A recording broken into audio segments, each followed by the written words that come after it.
சரி, நீங்களும் உங்களோட இடத்துல நொங்கு புடுங்கி குடிச்சிருப்பீங்கல்ல. ஏன்னா ஆமாம், இவங்க கிட்ட மட்டும்தான் நொங்கு இருக்குது, எங்கள் கிட்ட நொங்குலையோ அப்படின்னு நினைப்பீங்கன்னு. நிறைய பேர் ஐயையோ பார்க்கவே ஆசையாக இருக்குது இந்த நொங்கெல்லாம் சொல்லி போட்டு ஆசைப்பட்டு இந்த காணொலியை பார்த்து கொண்டு இருப்பீங்க. என்ன செய்யுது, காணொலியை பார்க்க மட்டும்தான் முடியும். உங்களை எல்லாருக்கும் கொடுக்குற அளவுக்கு எங்கள்கிட்ட நொங்கு இல்லை.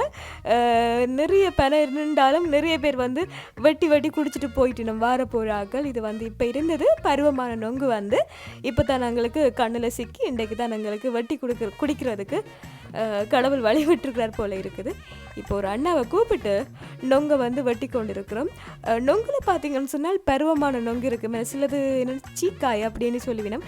உங்களோட ஊரில் எப்படி என்று தெரியலை. இப்போ எனக்கு ஒரு வடிவான பருவமான அளவான நொங்கை வந்து வெட்டி கொடுத்தவர் குடிச்சிட்டேன். ஆனால் எவ்வளோதான் இந்த வக்கைக்கு 3 கண்ணுள்ள நொங்கு குடித்தாலும் வந்து தாகம் அடங்குது இல்லை. உண்மையாக அந்த இளநி மாதிரி அந்த என்ன திருப்தி